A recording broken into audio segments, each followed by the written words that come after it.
Santander te cuenta, un podcast con preguntas e ideas relevantes para entender el mundo de hoy. En un mundo cada vez más complejo, ¿alguna vez te has planteado qué factores influyen en las miles de decisiones que tomamos cada día? La economía conductual nos da respuesta y nos ofrece herramientas valiosas para entender y mejorar nuestro proceso de toma de decisiones. Juan Guerra, director de experiencia de cliente y responsable de economía conductual en Banco Santander, nos explica en este nuevo capítulo qué es la economía conductual, su relevancia a día de hoy y comparte ejemplos muy didácticos para profundizar en algunos conceptos de esta disciplina. Juan Guerra, ¿qué tal? Buenos días, ¿cómo estás? Muy buenos días, Marta. Pues encantado de estar aquí. Oye, encantados nosotros de tenerte en Santander Te Cuenta, porque además vamos a hablar de un tema que es apasionante y que creo que puede hacer pensar a muchas de esas personas que nos pueden estar viendo desde sus casas, desde sus trabajos.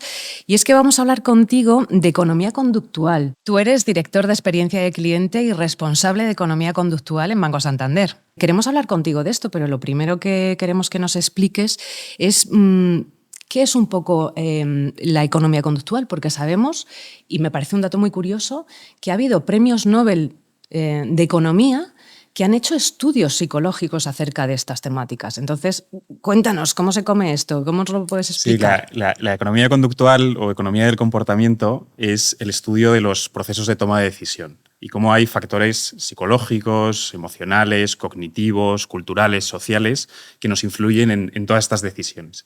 Y es que la economía neoclásica, los modelos neoclásicos de economía, se basan mucho en que los individuos somos seres racionales, que maximizamos nuestras preferencias, que en microeconomía estudiamos las curvas de utilidad, que no tenemos limitaciones cognitivas ni de tiempo, que las decisiones pasadas no nos influyen en las decisiones futuras. Pero, sin embargo, y algunos de estos estudiosos psicólogos como Daniel Kahneman, como Amos Tversky, ellos quisieron probar las hipótesis de la economía neoclásica en personas reales, en personas como tú y como yo, y se dieron cuenta pues, que en realidad somos humanos y que el contexto nos influye mucho, que tenemos limitaciones cognitivas, de tiempo, de información, que nuestras preferencias son inestables. Incluso Richard Thaler, que es otro de los premios Nobel de Economía, él ponía a modo de ejemplo que muchas veces pensamos que las decisiones las tomamos como si fuésemos el Capitán Spock, el de Star Trek. Sí. Pero la realidad, él dice que nos parecemos un poquito más a Homer Simpson, ¿no? Y esto es a tono irónico, tono de broma, pero realmente esto es lo que nos interesa mucho, es que es entender esta complejidad del ser humano y por qué a veces hacemos cosas extraordinarias y otras hacemos cosas que no lo son tanto, ¿no? Y esto es un poco lo que se centra toda esta disciplina. Pues habiendo entendido un poquito de qué va esta disciplina, que a veces puede parecernos un poco compleja, mencionabas precisamente a Daniel Kahneman y él contaba, hacía una especie de símil y decía que tenemos o que funcionamos con una especie de dos cerebros, ¿no? Como si tuviéramos dos sistemas diferenciados que operan en nuestra cabeza a la hora de tomar decisiones. ¿Tú nos puedes explicar cómo funcionan estos dos cerebros? Sí. Es de forma figurada, él habla de dos sistemas de procesamiento y dos sistemas de decisión, que es el sistema 1 y el sistema 2. ¿Vale? El sistema 1 es esa parte de nuestro cerebro que es automática, rápida, intuitiva, emocional. Si yo te digo 2 más 2, sabes que es 4. Si es la que utilizas, pues cuando vienes conduciendo al trabajo, cuando te lavas los dientes, y el 90-95% de las decisiones las tomamos con esta parte del cerebro. Y luego tenemos el sistema 2. Y el sistema 2 pues es más lento, más lógico, mucho más racional. Si te digo 24/7, ahí probablemente ya tengas que pararte pensar un poquito. Y es un poco entre esta combinación del sistema 1, sistema 2, cómo vamos navegando todas las decisiones de nuestro día a día. Uh-huh. Bueno, o sea que tenemos que empezar a pensar que tenemos un cerebro número 1, cerebro número 2 y que estos están operando constantemente en nuestra cabeza, uno con más peso quizá que con otros. Y creo que hay una cosa que vosotros llamáis sesgos que funcionan permanentemente en el cerebro de las personas a la hora de tomar sus propias decisiones y en su comportamiento en general, ¿no? ¿Qué es esto de los sesgos? Cuéntame un poco ¿qué sesgos tenemos que están operando y que nos están presionando constantemente? Sí, hay un montón. Yo creo que primero el concepto. Hay un concepto que es las heurísticas, que las heurísticas son atajos mentales que básicamente nos facilitan las decisiones. Y luego tenemos el concepto de los sesgos, que son patrones sistemáticos de desviación de la realidad, ¿vale? Y entre las heurísticas, los sesgos, los principios conductuales, todo eso tiene una influencia a diario en nuestras tomas de decisiones. Y es verdad que el mundo de las ciencias del comportamiento, la economía del comportamiento, va mucho más allá de estos conceptos. Creo que poniendo ejemplos, ¿vale? Que siempre son muy divertidos y muchos son muy experimentales.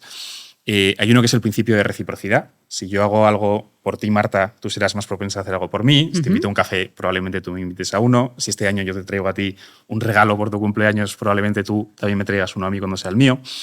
Luego hay otros un poquito más... ¿Cómo lo has llamado? Disculpa. Principio de reciprocidad. Principio de reciprocidad. Está mucho en nuestro día a día, en nuestras relaciones con la gente. Luego hay uno que es el efecto marco. El efecto marco lo que plantea es que en función de cómo se nos presenten las opciones, tomaremos unas decisiones u otras, ¿no? Y por ponerte también algunos ejemplos, si vas al cine este fin de semana, te vas a comprar las Coca-Cola y las palomitas, en función de cómo se te presenten esas opciones, probablemente elijas una más pequeña, una más grande o la intermedia. Esto quiere decir lo que estamos viendo en el panel, en el luminoso que hay detrás del mostrador, con todas esas fotitos maravillosas que dicen cómeme o cómete esto. Total.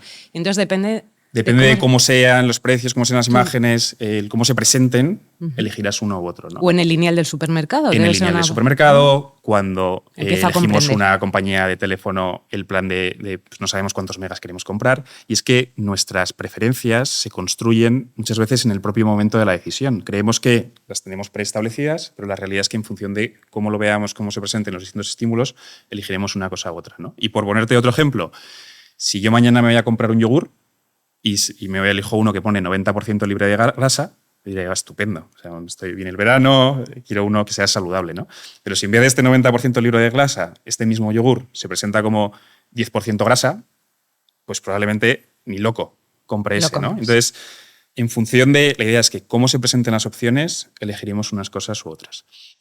Más ejemplos, un poquito más... A mí uno que me encanta es el de la heurística de la disponibilidad. ¿Vale? Que siempre todos tienen así unos nombres que suenan muy bien. Sería otro de los sesgos, Otro de los sesgos. En este sería una heurística. Es verdad que el matiz entre sesgo y heurística no te creas que está totalmente delineado. La heurística de la disponibilidad, hay un experimento es de 1999, uno de los clásicos, en que apareció en el Journal of Applied Psychology. Y lo que veían es en los supermercados qué pasaba si en la sección de vinos cambiaban la música. A veces ponían música francesa, otra ponían música alemana. Y querían ver si esto tenía una influencia sobre las decisiones de compra de la gente. ¿Qué ocurrió? Pues que cuando sonaba la música francesa, la mayor parte de la gente, el 70% incluso más, compraba vino francés. Cuando ponían música alemana, el 70% incluso más, compraba vino alemán. Lo interesante es que les preguntaban luego a la gente, oye, ¿por qué has comprado vino francés? ¿Por qué has comprado vino alemán? ¿No? Y en general, cuando nos preguntan por qué nos hemos comportado de una manera, tendemos a post-racionalizar todo lo que hemos hecho. Y los que te querían vino francés, pues contaban, pues quería uno con más afrutado, quería uno con ciertos matices. El vino francés es fantástico. O sea, como que tratamos de convencernos a nosotros mismos de que hemos sido libres en esa decisión y de explicar desde el punto de vista racional algo tratamos de racionalizar, ¿no? Bueno, tratamos de racionalizar el por qué nos comportamos como nos comportamos, ¿no? Y el del vino alemán, pues buscaba algo más que maridase bien con mi comida o que fuese más áspero en boca, no sé. Pero luego les decían, oye, ¿te has dado cuenta que sonaba música francesa, que sonaba música alemana? ¿Crees que ha tenido algún tipo de influencia en tu decisión? Y, por supuesto, la inmensa mayoría de la gente decía que no. Entonces, hay veces que estos estímulos pueden ser, en este caso son sensoriales, pueden ser, como decíamos, cómo se presenta la información, puede ser cómo se comportan los demás. Todo ello, el cómo se crea este contexto, es lo que está teniendo una influencia en nuestra decisión. Y te puedo contar uno último y ya paramos aquí, porque si no, estaríamos hablando toda la tarde. Hay otro que se llama, que es muy interesante desde el punto de vista de experiencia de cliente en el equipo en el que estoy, que es la aversión a la incertidumbre, ¿vale? Y no nos gusta lo desconocido, no nos gusta no saber qué va a pasar, ¿no? Incluso en una página web, el botón de compra continuar, en función de cómo lo presentemos, si nos genera un poco de duda de qué va a pasar, es posible que lleguemos a abandonar un proceso o abandonarla o posponer una decisión, ¿no? Y esto tiene implicaciones en cosas tan objetivas como el tiempo. El tiempo, en teoría, va pasando de una forma sistemática, ¿no? Pero nuestra percepción puede cambiar en función de esta aversión a la incertidumbre. Si tú estás esperando en una parada de autobús, la percepción del tiempo es que pasa 3 veces más lento que cuando ya estás en el autobús. Y el otro día, y te cuento otro ejemplo práctico, hablando con una aseguradora, ellos me decían, nosotros hicimos un estudio porque tenemos un contact center, un centro de recepción de llamadas, donde la gente que ha tenido un siniestro, un problema con el coche, nos llama para que le enviemos una grúa. Y estamos observando que hay un grupo de clientes que están muy, muy satisfechos con nuestro servicio y un grupo que están muy insatisfechos y que no están contentos. Hemos analizado, vemos que todos adhieren a los protocolos, no sabemos bien por qué es. Y entonces lo que hicieron es, vamos a entender un poquito más qué está pasando en estas conversaciones y el comportamiento. Entonces, utilizaron una técnica que se llama speech to text, que es básicamente coges una conversación verbal, la transformas en texto y luego analizas patrones de comportamiento. ¿Qué observaron? ¿Vale? Y aquí un dato simplemente que es importante en toda esta historia es el tiempo medio de llegada de una grúa son 20 minutos. ¿Vale? Entonces, imagínate que tú estás en tu coche por la autopista, tienes un problema con el coche, te echas como buenamente puedes a un lado y llamas al seguro. Y el seguro te dice, oye, lo primero, estás en un lugar sin peligro, sí, estupendo, no te preocupes porque la grúa llegará en unos 25 o 30 minutos. Te estás esperando y cuando pasan 20 minutos, tú ves por el retrovisor la grúa que está viniendo.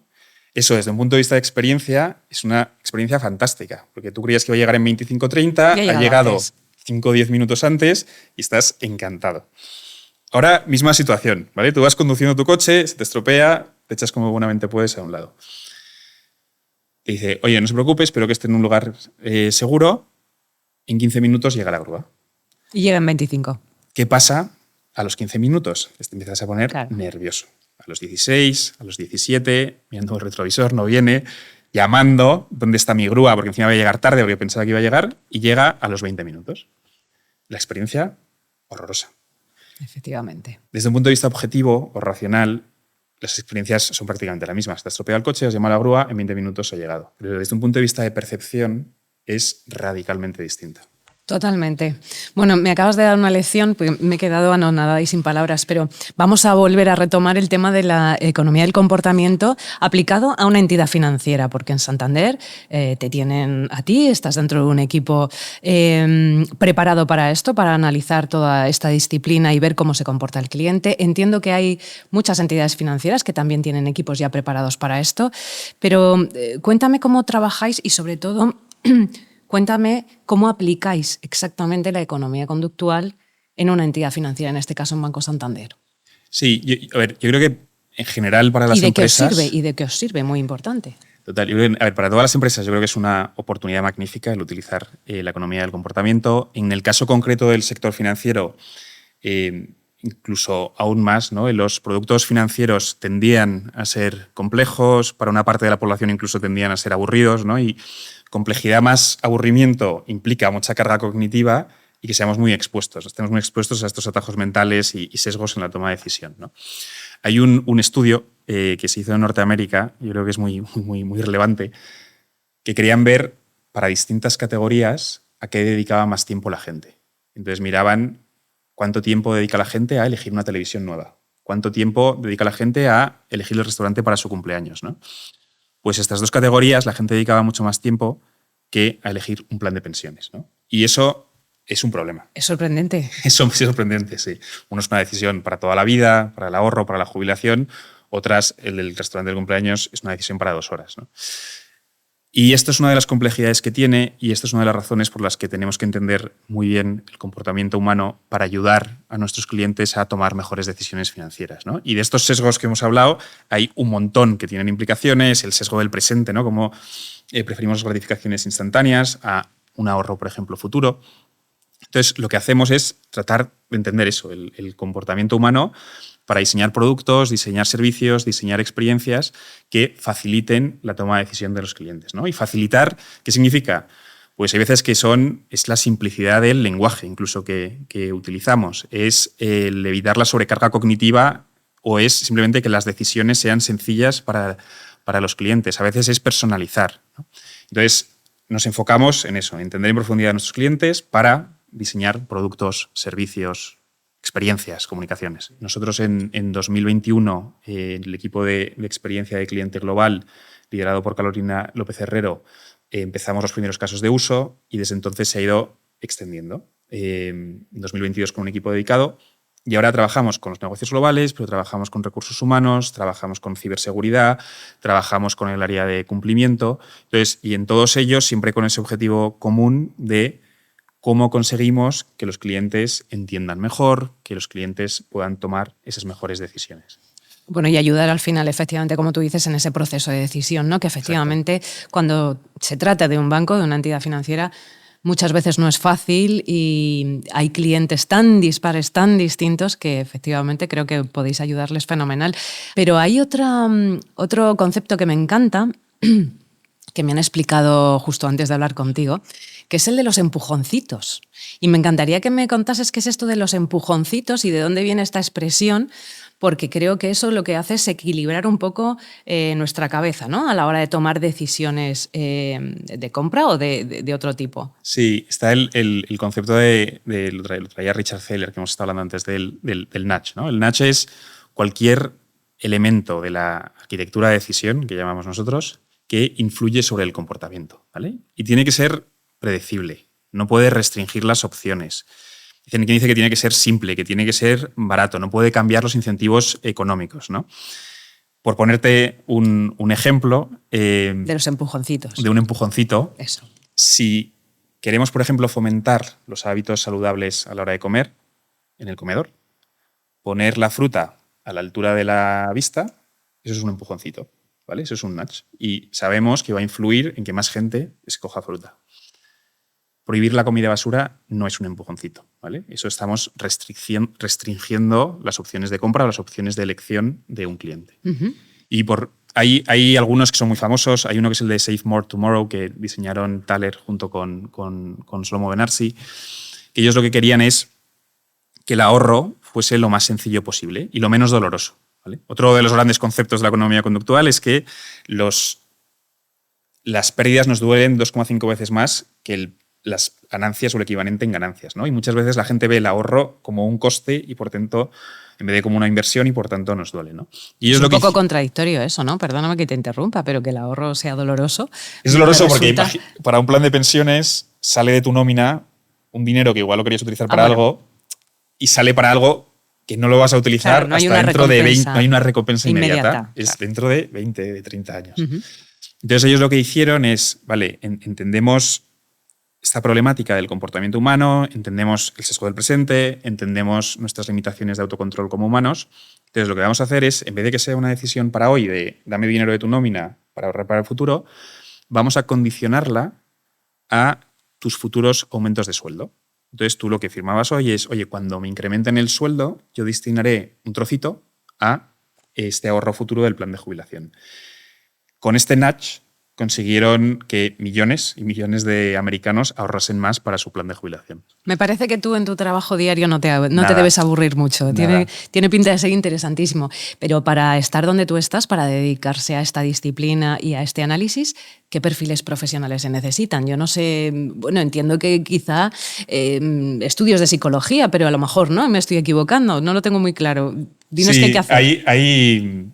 Es muy interesante porque es una disciplina que nace en el mundo académico, que evoluciona al sector público, ¿no? Ahí el gobierno de David Cameron en 2010 estableció su Behavioral Insights Team, que llamaban el BIT, ¿no? Uh-huh. Que era un equipo dedicado a la aplicación de las ciencias del comportamiento al sector público. Oye, ¿cómo podemos conseguir que los contribuyentes paguen sus impuestos a tiempo, que la gente conduzca mejor?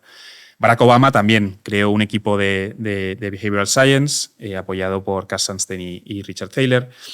Y luego, un poquito antes, un poquito después, en algunos casos, evoluciona el sector privado. Y hay empresas como Google, empresas como Disney, que tienen equipos dedicados. También en el ámbito de las autoridades, o sea, el FCA, que es el organismo, el Financial Conduct Authority, que es el organismo de conducta del Reino Unido, ellos tienen un equipo desde hace 10 años que se dedican precisamente a esto. Ahora están empezando a requerir a los bancos que utilicen esta metodología para asegurar que los clientes entienden los productos, los servicios, las comunicaciones.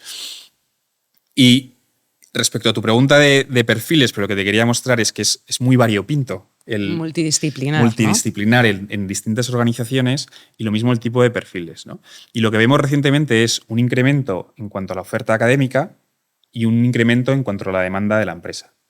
Oferta académica, pues es que hay carreras de Behavioral Science. El Instituto de Empresa, por ejemplo, tiene una carrera de 4 años dedicada. Harvard, el London School of Economics tienen programas para ejecutivos. Y luego, por el mundo de la empresa, es que con quien trabajamos son con behavioral scientists que han estudiado esto, pero trabajamos con psicólogos, como decías, Marta, trabajamos con economistas, trabajamos con sociólogos, trabajamos con data scientists, o sea, porque al final la economía del comportamiento es la intersección de psicología y economía, pero también tiene mucho de análisis de datos, tiene mucho de experimentación. Y de neurociencia, y de entender. entiendo, hay ¿no? una parte dentro de behavioral science del mundo de la neurociencia. Y llegamos incluso a trabajar con filósofos, ¿no? En ocasiones. Entonces, yo creo que Quizá los menos, ¿no? Los menos, algunos. Te lo digo porque como a lo mejor nos están viendo algunos chavales que ahora mismo tienen que decidir por dónde tirar después de hacer su EBAU y estas cosas, pues por orientarles un poquito, si quieren verse dónde tú estás. Trabajamos con un montón de perfiles. Y yo creo que la cosa que nos une en común, ¿no? De estos equipos multidisciplinares que decías, yo creo que es ese interés en entender realmente el comportamiento humano, ¿no? Y por qué nos comportamos como nos comportamos. Pues Juan Guerra, apasionante conversación, me ha encantado, creo que ha sido muy ilustrativo, que hemos entendido, no mucho, pero un poquito más de aquello a lo que te dedicas, de esta economía del comportamiento, y me encantaría que volvieras otro día a contarnos más cosas, pero esta vez ya con algún que otro secretillo más que haya por ahí. Estupendo. Que sea interesante que conozcamos como clientes. Muchísimas ¿Te parece? Gracias, Marta. Gracias a ti, Juan. Encantada. Hasta luego. Chao. Si quieres descubrir más conversaciones interesantes, visita nuestro canal de Santander Te Cuenta en las plataformas de YouTube, Podimo, Spotify, Apple Podcast e iVoox.